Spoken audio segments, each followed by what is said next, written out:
Welcome to my Days of Our Lives official. I hope everyone is having a wonderful day. Before we begin, please hit the subscribe button and give this video a thumbs up.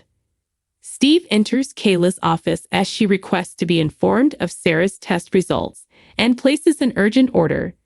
Steve is informed by Kayla that Sarah's legs are still numb before they talk about Abigail's comeback. Kayla speculates that her memory loss may be a psychological problem, meaning she might fully recover. However, it is impossible to predict whether or when that will occur. Jennifer is waiting impatiently to visit Abigail at the dinner home with Chad and Jack. She doesn't recall them or look the same. Chad cautions Jennifer will do all it takes to get her daughter. Chad investigates her confinement. Calling from upstairs, Abigail reports that everything's going according to plan. Subsequently, she states that she must go since she is already too anxious. She ends the call, and Chad taps on the door, telling him she was speaking with a nurse who looked after her after the Poplar Bluff accident. She puts her phone away. He mentions that her parents are anticipating her arrival and that he overheard her express her nervousness. She has no cause to be, he tells her. Her parents wish to avoid causing her any discomfort at all. She expresses her gratitude to him for his patience. He responds, "I'll wait as long as you need me to." As he walks away, Abigail grimaces. Melinda demands that Connie come inside the flat to get her phone and laptop from work after Connie is fired. Fearful, Connie begs for a moment before slamming the door. If Connie isn't Gabby's right-hand lady, she worries to cardboardly about how she'll get vengeance on Gabby and Stefan. Melinda batters the door down. Naturally, Connie thinks to herself, "Why hadn't I considered this earlier?" Melinda acknowledges lying on her resume, but says she was anxious to win the job when Connie invites her in. She is eager to provide her perspective on the matter. Connie fetches Melinda some tea once she gives in. Gabby informs Stefan and Ava at the bistro that she is aware that they shared a bed.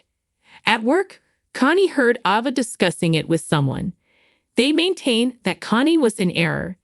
Gabby says that although it's conceivable, if Kristen was wrong, then Connie was too.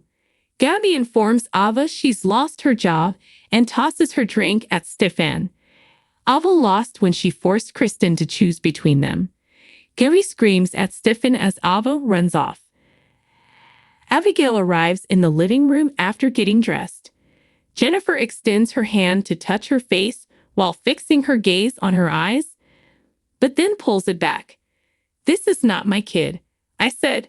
"She is," as Jack and Chad remind her, because of the DNA test. Jennifer expresses regret for her response. She felt prepared for this, she thought.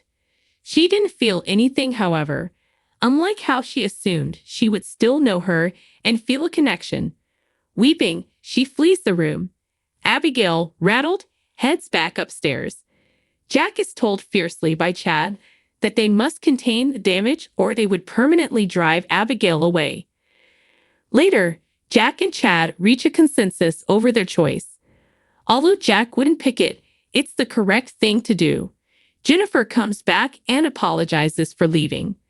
Jack kindly advises that until Abigail regains her memories, they should go back to Boston. Jennifer resists at first, but in the end, she concedes that Abigail needs space to grow. She just detests having to go. Jack is aware that Abigail will visit them when she's ready. At Connie's flat, Melinda is sipping tea when Connie confesses that she had to work for Gabby. Connie corrects Melinda when she thinks she must be a big admirer of hers. "I detest her soul." She says that Lee's heart was broken by Stefan and Gabby, preventing Lee from being with Connie, and for that reason she has a grudge against them. Then Melinda entered the scene. Melinda begins to gasp for breath as Connie quietly pours more tea. Connie explains that she added digoxin to Melinda's drink while clenching her spoon and swirling in her own cup. It's an amazing medicine that acts quickly and is really effective. Connie smiles as Melinda hurriedly looks for her phone so she may contact Ava. Stefan cries to Gabi in the bistro, telling her that he was missing her and intoxicated. Gabi yells that while he was having an affair with his mafia queen, she was beaten up in jail and placed in solitary. He sobs and insists it was an isolated incident. Though she couldn't hate him as much as he hates himself, he knows she despises him right now. He'll spend the rest of their lives making up to her if she allows him. No matter how terrible he feels about betraying her, Gabi doesn't care. Nothing justifies his actions. He asks her to discuss this with her family. Gabi moves him away from her. Their union has ended. She leaves irrationally. As Jack and Jennifer are ready to depart the mansion, Abigail comes downstairs. They clarify that while their presence is too much for her, they are just a phone call away. Abigail gives them a sorrowful look as Chad leads them out. Ava finds a missed call from Melinda in the plaza after leaving Kristen. A furious voicemail. Connie informs Cardboard Lee at the apartment that Melinda was very close to leaving that message, although she had no intention of poisoning her. According to spoilers for Days of Our Lives, Rachel Black has returned at the ideal moment since there's a fresh mystery that has to be uncovered. Since Rachel is ignorant of all the drama surrounding the frame-up involving Fiona Cook, Serena Scott Thomas, and Brady Black, Eric Martsolf, we won't be discussing the identity of the hit-and-run driver. On the other hand, Kristen Demira, Stacey Haydock, is beginning to believe Brady is the one who ran down Sarah Horton Kyriakis, Lindsay Godfrey, so she could investigate more in the next day's episodes. But Rachel appears considerably more inclined to pursue a totally other scoop. Since Chad Demira, Billy Flynn, brought Abigail Demira, Annalyn McCord, back to the Demira home, it seems sense that Rachel would be interested in learning more about the new resident. Regretfully, despite what the DNA test indicated, this may not even be the genuine Abigail. It's no secret among Days devotees that DNA test results may be falsified in Salem, so it's possible that the mystery lady is fabricating this narrative. The woman posing as Abigail called someone on the phone in DOL's August 16 episode to make sure everything was going as planned. Chad, Jack Deverex, and Jennifer Horton Deverex, Katie McLean, are evidently unaware of a plot. Will Rachel, who is prone to listening in on conversations, eventually catch the fictitious Abigail scheming with her accomplice? Could Rachel figure out that this isn't Abigail and tell Kristen the truth? In such case, day teasers imply that Kristen may find herself in a strong position.